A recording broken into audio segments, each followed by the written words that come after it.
नमस्कार बच्चों। आज हम शुरू कर रहे हैं मिश्र वाक्य। आपने पढ़ा था सरल वाक्य, संयुक्त वाक्य, उनकी पहचान क्या होती है, उनकी विशेषताएं क्या होती है। तो आगे हम पढ़ रहे हैं मिश्र वाक्य। मिश्र वाक्य में विशेष क्या होता है, पहले आप इसको जानने का प्रयास करेंगे। जिन वाक्यों में एक प्रधान उपवाक्य होता है, बात को गहराई से समझें। एक प्रधान उपवाक्य, उपवाक्य का जिक्र हुआ है, वाक्य शब्द का प्रयोग नहीं हुआ है, तथा अन्य उपवाक्य उस पर आश्रित होते हैं, ऐसे वाक्यों को मिश्र वाक्य कहते हैं। अर्थात आपने संयुक्त वाक्य में देखा था कि दो या दो से अधिक समानाधिकरण उपवाक्य आपस में जुड़े होते थे किसी योजक के माध्यम से और तथा वह आदि इनके माध्यम से।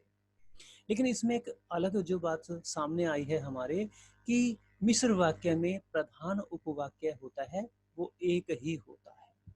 अर्थात जब हम उस पूरे वाक्य के टुकड़े करते हैं, हिस्सों में बांटते हैं, तो प्रधान उपवाक्य एक ही होता है और अन्य जो होते हैं वो आश्रित उपवाक्य होते हैं। और वो आश्रित उपवाक्य एक भी हो सकता है, एक से अधिक भी हो सकते हैं। अब इसको समझने का प्रयास करें कि अंतर है क्या। फिर संयुक्त वाक्य में भी वाक्य जुड़े हुए थे, मिश्र वाक्य में भी जुड़े हुए हैं, फिर अंतर कहाँ है और कैसे इसकी पहचान हो पाएगी परीक्षा के दौरान। उदाहरण देखिए, कुसुम ने कहा कि वह कल कानपुर जाएगी। अब इसमें देखिए, कुसुम ने कहा, ये उपवाक्य है। उपवाक्य का मतलब है छोटा वाक्य, अर्थात जो अपने आप में अधूरा है लेकिन उसका वाक्य में प्रयोग हो चुका है। वह कल कानपुर जाएगी, यह भी अधूरा उपवाक्य है, बाद में पूर्णविराम लगा है। तो कुसुम से लेकर जाएगी तक जो हमने पदों का प्रयोग किया है, यहाँ तक हमारा एक पूर्ण वाक्य बन गया है। वाक्य का मतलब क्या होता है, जो हमें पूर्ण अर्थ प्रदान करता है। कैसे? कुसुम ने कहा, क्या कहा? हमें दुविधा बनी हुई है, समझ नहीं पा रहे हैं, अर्थात अर्थ पूरा नहीं निकल पाया। कि वह कल कानपुर जाएगी, कौन जाएगी, कब जाएगी, किसने कहा, क्यों कहा, ये भी अधूरा है, इसलिए ये भी उपवाक्य है। कुसुम ने कहा कि वह कल कानपुर जाएगी।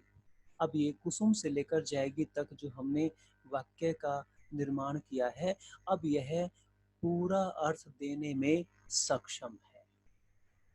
अब आप बात को समझ गए हैं। अब ऊपर वाली बात को अगर हम परिभाषित करने का प्रयास करें, क्या पूछा गया है, क्या बताया गया है कि मिश्र वाक्य की परिभाषा क्या होती है और उसकी विशेषता क्या है, कि इसमें एक प्रधान उपवाक्य होता है। प्रधान उपवाक्य का मतलब आप समझ रहे हैं, जो मुख्य होता है। प्रधान का मतलब होता है मुख्य होता है, आश्रित का मतलब होता है जो डिपेंड होता है, निर्भर होता है। उदाहरण के लिए, मैं आपको पढ़ा रहा हूँ, मैं आपका मुखिया हूँ, मैं आपका प्रधान हूँ। आप मुझ पर डिपेंड करते हैं पढ़ने के लिए, सीखने के लिए, आप मुझ पर आश्रित हैं, निर्भर हैं। तो आप मुझसे छोटे होते हैं, गौण होते हैं। लेकिन जब हम कक्षा की बात करते हैं, कक्षा में अगर छात्र ही बैठे रहें तो क्या वो कक्षा कहलाएगी? नहीं कहलाएगी। अगर कक्षा में अध्यापक जाकर खड़ा हो जाए और छात्र ना हो जो उस पर आश्रित हैं पढ़ने के लिए, तो क्या वो कक्षा कहलाएगी? नहीं कहलाएगी। ऐसे ही एक हमारा जो मुखिया है, जो हमें कुछ ज्ञान देना चाहता है, एक वो हैं आश्रित हैं जो मुखिया पर जो कुछ ज्ञान प्राप्त करना चाहते हैं। उन सबको जब हम इकट्ठा करते हैं, जोड़ते हैं, तब हम उसको कक्षा कहते हैं, क्लास कहते हैं। यही बात आप यहाँ पर समझ सकते हैं कि जो मिश्र वाक्य होता है उसमें एक प्रधान उपवाक्य होता है और उसके साथ साथ एक या एक से ज्यादा या अधिक उपवाक्य जो होते हैं वो आश्रित ही होते हैं। दोबारा फिर समझें बात को, कि प्रधान उपवाक्य एक ही होगा, एक से ज्यादा कभी नहीं होंगे। आश्रित उपवाक्य एक हो सकता है, एक से ज्यादा भी हो सकते हैं। अब हम इसको भी समझने का प्रयास करेंगे। कुसुम ने कहा कि वह कल कानपुर जाएगी। कुसुम ने कहा, ये कुसुम के कहने पर निर्भर कर रहा है कि वह कानपुर जाएगी। अब भविष्य की बात हो रही है, आज नहीं गई है, वो भूतकाल में भी नहीं गई थी। तो कुसुम ने कहा, यहाँ तक ये हमारा प्रधान उपवाक्य है कि हो गया योजक, वैधिकरण योजक, जो दोनों को जोड़ने का काम कर रहा है। वह कल कानपुर जाएगी, ये किसने कहा है? कुसुम ने कहा है। तो ये कुसुम के कहने पर निर्भर करता है, आश्रित है, डिपेंड है उसके ऊपर ये। तो अब हमने क्या पहचाना? वह कल कानपुर जाएगी, ये हमारा आश्रित उपवाक्य है। कुसुम ने कहा, ये हमारा प्रधान उपवाक्य है। अगली बात, मैंने अभी आपको बताया है कि प्रधान उपवाक्य हमेशा एक ही होता है, जबकि आश्रित उपवाक्य एक या एक से अधिक हो सकते हैं। कैसे? अब इसको भी समझने की कोशिश करें आप। कुसुम ने कहा कि वह कल कानपुर जाएगी, एक प्रधान उपवाक्य है, एक इसके साथ आश्रित उपवाक्य जुड़ा हुआ है। अब मैं इसको आगे जोड़ने की कोशिश करता हूँ। कुसुम ने कहा कि वह कल कानपुर जाएगी और अगले दिन ही वापस आ जाएगी। वह कल कानपुर जाएगी और अगले दिन ही वह वापस आ जाएगी। ये दोनों उपवाक्य है, आश्रित उपवाक्य हैं। कुसुम ने कहा, ये प्रधान उपवाक्य एक ही है। इसमें दो उपवाक्य आश्रित हमने भी जोड़कर देखे, दो से ज्यादा भी हो सकते हैं। वह कल कानपुर जाएगी और अगले दिन वह कल कानपुर जाएगी, कोमा, अगले दिन वापस आ जाएगी और फिर वह हमसे आकर मिलेगी। तो ऐसे हमने देखा कि एक प्रधान उपवाक्य के साथ हम एक या एक से अधिक आश्रित उपवाक्य जोड़ते हैं। तो ये है हमारा मिश्र वाक्य। अगला उदाहरण आप समझने का प्रयास करें। जो लड़का यहाँ आया था वह बहुत बीमार है। अब इसमें आपने देखा कि जो लड़का यहाँ आया था, इतना उपवाक्य पढ़ने से हमें अर्थ स्पष्ट नहीं हो रहा है। मैं अगले उपवाक्य की बात करता हूँ। वह बहुत बीमार है। आपके मन में एक जिज्ञासा बनी हुई है, जानने की इच्छा बनी हुई है, कौन बीमार है, किसकी बात हो रही है, क्या मैं उसको जानता हूँ, क्या मैं उसको नहीं जानता हूँ? ये दुविधा आपके मन में बनी हुई है। लेकिन जब हम पूर्ण वाक्य को पढ़ते हैं, जो लड़का यहाँ आया था वह बहुत बीमार है। अब आपने देखा कि आपके मन में अर्थ पूर्ण हो गया है, आप इसके अर्थ को समझ गए हैं। अर्थात मिश्र वाक्य में जब हम उपवाक्यों को अलग अलग कर देते हैं तो वो अर्थ पूरा नहीं दे पाते हैं, अर्थ उनका अपूर्ण ही बना रहता है, दुविधा की स्थिति बनी रहती है। अब आप एक और छोटे से घरेलू उदाहरण से समझने की कोशिश करें। जैसे आप चाय बनाते हैं, चाय बनाते समय आप क्या कभी ऐसा करते हैं कि एक गिलास पानी आप उसमें डाल देते हैं, एक गिलास आपने चीनी डाल दी, एक ही गिलास दूध डाल दिया, एक ही गिलास आपने चाय पत्ती, एक ही गिलास आपने सौंफ अदरक वगैरह डाल दिया, तो वो चाय नहीं बनेगी।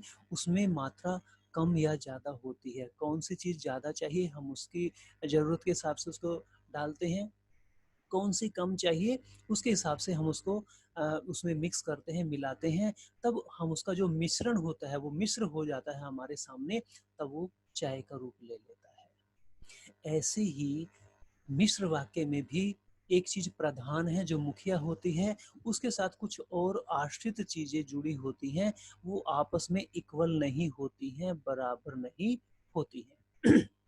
अब देखिए, जो लड़का यहाँ आया था, यह गौण बात है, वह बहुत बीमार है।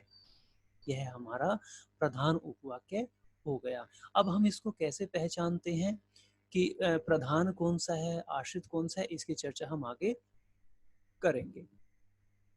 लेकिन इस वाक्य में जो हमने ऊपर पढ़ा है, कुसुम ने कहा कि, जिस वाक्य में की का प्रयोग होता है उससे पहले वाला जो उपवाक्य होता है वह प्रधान ही होता है। जैसे अध्यापक ने कहा कि कल तुम्हारी कक्षा नहीं है। कल तुम्हारी कक्षा नहीं है, ये किसने कहा है? अध्यापक ने कहा है। ये अध्यापक के कहने पर निर्भर कर रहा है। कहने वाला वो मुखिया है, हमें उसकी बात माननी है, वो प्रधान है हमारे लिए। तो जो कहने वाला होता है और की का प्रयोग होता है वो हमेशा प्रधान उपवाक्य में माना जाता है। उसके बाद जो भी वो बात कहता है या लिखकर कोई बात कहना चाहता है तो वो उसका आश्रित उपवाक्य होता है। इसके बाद मिश्र वाक्य की कुछ विशेषताएं होती हैं जिनको समझना अनिवार्य है हमारे लिए। पहली विशेषता क्या है इसकी? मिश्र वाक्य के उपवाक्यों में समानता का संबंध नहीं होता। पहली पहचान आप समझ गए। कैसे इसको व्याख्यायित करें? अगर हम आपने संयुक्त वाक्य पढ़ा था, उसमें आपने देखा कि मान लीजिए मैं एक वाक्य प्रयोग करता हूं कि मोहन खेल रहा है और सीता सो रही है। मैंने दोनों को अलग अलग कर दिया। मोहन खेल रहा है पूर्णविराम, सीता सो रही है पूर्णविराम। दोनों मैंने उन उपवाक्यों को स्वतंत्र करने से उनको एक सरल वाक्य, दूसरे को भी एक सरल वाक्य का निर्माण उनका कर दिया, उनको बना दिया। वो समान थे, इक्वल थे, अर्थात वो एक दूसरे पर निर्भर नहीं कर रहे थे। अगर एक खेल रहा है तो सोने वाले पर उसका कोई फर्क नहीं पड़ रहा है, जो सो रहा है उसका खेलने वाले पर कोई फर्क नहीं पड़ रहा है। तो दोनों में समानता का अधिकार था, दोनों इक्वल थे। उदाहरण के लिए आप दूसरी बात को समझें, जैसे आप संबंध बोधक शब्दों का प्रयोग करते हैं या आप द्वंद्व समास में आपने देखा है, जैसे हम कहते हैं माता पिता, हम उसको कैसे सामासिक विग्रह करते हैं उसका, माता और पिता। माता अपने आप में पूर्ण है, वो पद प्रधान है। पिता है वो अपने आप में पद प्रधान है। भाई बहन, भाई और बहन, भाई तथा बहन, उसमें क्या है, दोनों पद प्रधान होते हैं। तो दोनों इक्वल होते हैं, उसमें कोई छोटा और बड़ा नहीं होता है। आकाश पाताल, आकाश और पाताल। लेकिन जो हमारा मिश्र वाक्य है, इसमें जो उपवाक्य होते हैं उनमें इक्वल नहीं होते हैं, वो उनमें समानता नहीं होती है, वो बराबरी नहीं करते हैं एक दूसरे की। क्योंकि प्रधान उपवाक्य जो होता है उसी के ऊपर अगली बात निर्भर करती है, डिपेंड करती है कि वो क्या कहने वाला है। एक छोटी सी बात है, अध्यापक ने कहा कि कल आपकी छुट्टी नहीं है। अब इस वाक्य को आप समझने की कोशिश करें। मान लीजिए आज शनिवार है, कल आपका रविवार है, रविवार को छुट्टी होती है, किसी विशेष कार्य के लिए आपको विद्यालय में बुलाया जा रहा है। तो इससे आपको संदेश क्या मिला कि अध्यापक ने कहा है कि कल छुट्टी नहीं है, मतलब अध्यापक के कहने पर यह निर्भर कर रहा है। तो अब आप बात को अच्छे से समझ गए हैं कि मिश्र वाक्य में उपवाक्यों में समानता नहीं होती है, वो संयुक्त वाक्य में जो उपवाक्य होते हैं उनकी तरह अलग अलग करने से स्वतंत्र अर्थ प्रदान नहीं करते हैं। इनमें आश्रय, आश्रय जिसके हम आश्रय में रहते हैं, कैसे? जैसे आप घर पर रहते हैं, मम्मी पापा के आश्रय में आप रहते हैं, वो आपसे बड़े हैं। आश्रित जो आश्रय पर निर्भर करता है, डिपेंड करता है हर चीज के लिए। अब जैसे मैंने कहा था कि अध्यापक ने कहा कि कल छुट्टी है या अध्यापक ने कहा कि कल छुट्टी नहीं है, तो ये आश्रय अध्यापक हो गया। उसने जो बात कही है कि कल छुट्टी है, वो उसका आश्रित हो गया, उस पर निर्भर कर रहा है कहने के ऊपर। इनमें आश्रय आश्रित का संबंध पाया जाता है, अर्थात एक बड़ा होता है, एक छोटा होता है, एक है वो दूसरे पर निर्भर करता है, जो उपवाक्य होता है। इनमें से एक प्रधान उपवाक्य होता है, अर्थात प्रधान उपवाक्य एक ही होता है जिसमें मुख्य कथन होता है, जिसमें मुख्य बात कही जाती है, मेन बात उसी के द्वारा कही जाती है, उसी को फोकस किया जाता है ज्यादा, तथा उसका समर्थन, पूर्ति या विस्तार दूसरा आश्रित उपवाक्य करता है। उसकी बात को पूरा करने के लिए या उसका समर्थन करने के लिए या उसका विस्तार करने के लिए, बात को स्पष्ट करने के अर्थात बड़ा करने के लिए आश्रित उपवाक्य होता है जो उसकी बात को पूरा करता है। मान लीजिए मैंने कहा अध्यापक ने कहा, अब अध्यापक ने क्या, अध्यापक ने कह तो दिया है कि कल तुम्हारी छुट्टी है, तो अध्यापक ने कहा कि कल तुम्हारी छुट्टी है, ये उनकी बात को विस्तार दिया जा रहा है, उनकी बात का समर्थन किया जा रहा है, उनकी बात को पूरा करने की कोशिश की जा रही है। आगे देखिए, मिश्र वाक्य में प्रधान उपवाक्य एक ही होता है जबकि आश्रित उपवाक्य एक या एक से अधिक हो सकते हैं। यही बात हमने अभी स्पष्ट की है कि प्रधान उपवाक्य एक ही होता है, आश्रित उपवाक्य एक भी हो सकता है, एक से ज़्यादा भी हो सकते हैं। आपने देखा होगा कि जब हम अपनी पुस्तक को पढ़ते हैं, चाहे वो क्षितिज है या कोई अन्य कहानियों की पुस्तक है, कोई भी आप कह सकते हैं, आप अगर किसी भी वाक्य को उठाकर देखें, पढ़कर देखें, तो वो 3 ही प्रकार के वाक्य होते हैं, या वो सरल वाक्य है, या वो संयुक्त वाक्य है, या वो मिश्र वाक्य है। चौथा भेद कोई उनका होता ही नहीं है। तो आप क्या देखते हैं कि किसी वाक्य को पुस्तक की जो पंक्ति है, लाइन है, उसमें लंबे तक चलना पड़ता है, 3-4 लाइनों तक वो चलता रहता है, पंक्ति तक वो जाकर खत्म होता है, पूर्ण विराम लगता है। उससे पहले आप क्या देखते हैं, कहीं पर कोमा लगा है, अल्प विराम लगा है या अर्ध विराम लगा है, तो बात कंटिन्यू चलती रहती है। तो ऐसे ही आप समझ सकते हैं, मान लीजिए अगर वो मिश्र वाक्य है तो काम को प्रधानता देने वाला तो एक ही होता है उसमें उपवाक्य, जबकि और जो बातें कही जाती है उसकी बात का समर्थन करने के लिए होती है, उसकी बात को पूरा करने के लिए होती है, ये उसकी विशेषता होती है। अब है जी, पहचान क्या होती है। अब जैसे मैंने कहा कि जिनके साथ की का प्रयोग होता है, वो की वाला जो वाक्य होता है, अध्यापक ने कहा, कुसुम ने कहा, मैंने कहा, जो भी है वो तो हम पहचान जाते हैं कि जो की से पहले वाला उपवाक्य है वो हमारा प्रधान उपवाक्य होता है। लेकिन हर बार ऐसा तो नहीं होता है।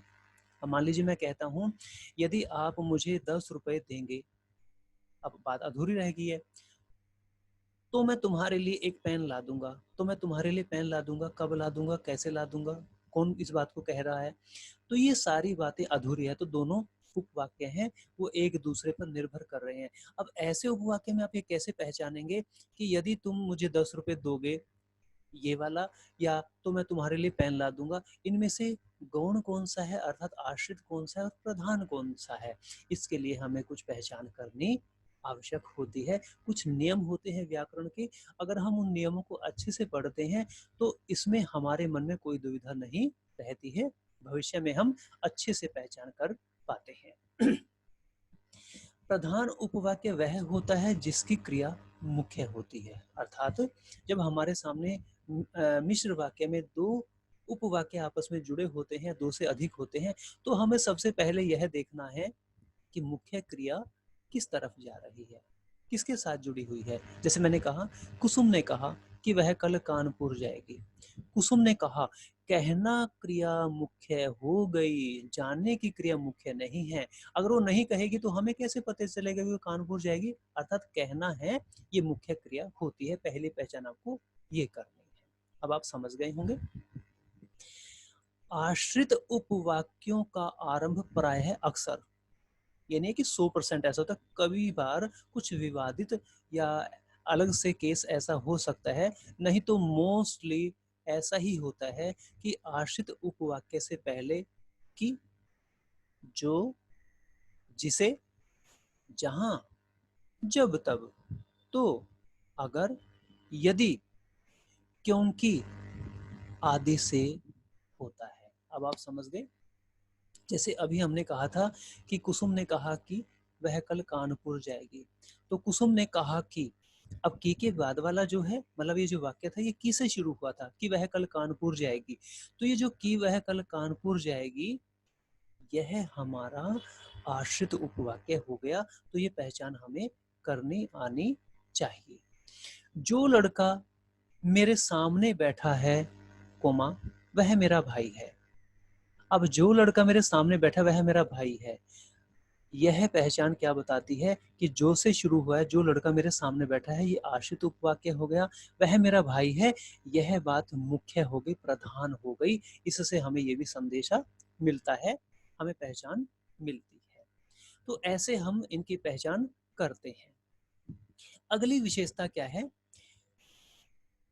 मिश्र वाक्य का सरल वाक्य में रूपांतरण करने से जो क्रिया वाक्य के अंत में जो की त्यों बनी रहेगी, अर्थात वो चेंज नहीं होगी, वही प्रधान उपवाक्य होगा। बदलने वाली क्रिया वाला उपवाक्य आश्रित उपवाक्य होगा। सबसे सरल नियम यही है, अगर आप इसको समझने का प्रयास करें, क्योंकि कई बार ऐसे प्रश्नों को समझने में हम थोड़ी सी भूल कर जाते हैं, अज्ञानता दिखा देते हैं और हम यह भूल जाते हैं कि जो वाला प्रधान है कि आश्रित है, जिसे वाला प्रधान था या आश्रित था, क्योंकि कुछ वाक्यों में ऐसी समानता हमें देखने को मिलती है। लेकिन आप एक बात देखेंगे कि अगर कोई मिश्र वाक्य आपके सामने परीक्षा में दिया हुआ है और उसमें आपको कह दिया कि इसमें से आपको बताना है कि प्रधान उपवाक्य अलग कौन सा है और आश्रित उपवाक्य कौन सा अलग है, और आप ये नियम भी भूल जाते हैं कि जो, जिसे, जहां, जब, तब, तो, अगर, यदि, क्योंकि, तो आपको थोड़ी असुविधा रहेगी। तो उसके लिए एक सामान्य सा नियम है कि उस वाक्य को आप रूपांतरित करके देख लीजिए, उस मिश्र वाक्य को सरल वाक्य बनाकर देख लीजिए। जो क्रिया चेंज नहीं होगी तो वो आपका प्रधान उपवाक्य होगा, जो क्रिया बदल जाएगी वह आपका आश्रित उपवाक्य हो जाएगा। कैसे, देखिए,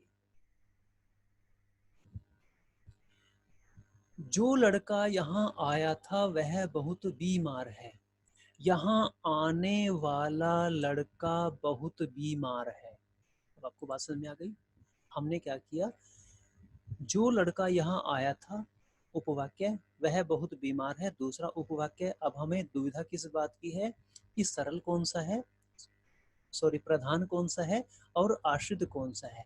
तो हमने एक नियम अभी पहचाना है कि अगर हम उसका सरल वाक्य बनाने की कोशिश करें, जो क्रिया बदल जाएगी वह आश्रित उपवाक्य होगा, जो क्रिया नहीं बदलेगी वह हमारा प्रधान हो जाएगा। कैसे? जो लड़का यहाँ आया था वह बहुत बीमार है, यहाँ आने वाला लड़का बहुत बीमार है। अब आप समझ गए बात को? बीमार है, ये बीमार होने की जो है क्रिया है यह बदली नहीं है। तो अब आप पहचान गए हैं, वह बहुत बीमार है, ये प्रधान उपवाक्य है। जो लड़का यहाँ आया था यह हमारा आश्रित उपवाक्य हो गया। और देखिए, अब इस पहचान में नंबर 2 पे भी हम देख रहे हैं कि जो शब्द है ये हमारा आश्रित उपवाक्य की पहचान ही करवा रहा है। इसको आगे समझे थोड़ा। अनुराग परिश्रम करता तो अवश्य सफल होता, ये हमारा है मिश्र वाक्य। कैसे? अनुराग परिश्रम करता, क्योंकि कई बार जो ये सूचक शब्द होते हैं, कई बार प्रयोग होते हैं, कई बार नहीं होते। अब देखिए, इससे पहले यदि तो आना चाहिए था, यदि अनुराग परिश्रम करता, तो यदि तो हम ऐसा प्रयोग करते हैं, लेकिन कई बार ऐसा नहीं होता। तो कई बार हम क्या भी कर लेते हैं, यदि अनुराग परिश्रम करता कोमा अवश्य सफल होता, तो हमने यहाँ पर तो को हटा दिया, अर्थात उसको साइलेंट कर दिया। तो ऐसे कई बार वाक्य में प्रयोग ऐसे देखने को मिलते हैं, उसके लिए भी हमें मानसिक रूप से तैयार होना जरूरी होता है। अनुराग परिश्रम करता, ये हमारा उपवाक्य है। तो अवश्य सफल होता, यह हमारा उपवाक्य है। इस वाक्य का सरल वाक्य इस प्रकार बनेगा, अनुराग परिश्रम करने पर अवश्य सफल होता। अब आप क्या देख रहे हैं, परिश्रम करता, कर्ता का हमने क्या कर दिया, करने पर, अर्थात क्रिया बदल गई है। क्रिया बदल गई है तो इसका मतलब क्या हुआ, जो क्रिया बदल जाती है वो हमारा आश्रित उपवाक्य बन जाता है। तो अवश्य सफल होता, तो आपने देखा कि सफल होता जो होने की क्रिया है यहाँ पर वह बदली नहीं है। तो अब हम ऊपर दोबारा उसी वाक्य पर जाते हैं, अनुराग परिश्रम करता तो अवश्य सफल होता, अवश्य सफल होता ये हमारा प्रधान उपवाक्य है, जबकि अनुराग परिश्रम करता या यदि अनुराग परिश्रम करता ये हमारा आश्रित उपवाक्य हो गया। यहाँ परिश्रम करता क्रिया रूपांतरित हो गई है, वो चेंज हो गई है, उसका रूप बदल गया है, इसलिए यह आश्रित उपवाक्य है। दूसरी ओर आप क्या देख रहे हैं, सफल होता, क्रिया जो की तो विद्यमान रही, वह बदली नहीं है, जो की तो जैसे पहले थी उसमें कोई बदलाव नहीं आया है, इसलिए यह हमारा वाक्य का भेद हो गया प्रधान उपवाक्य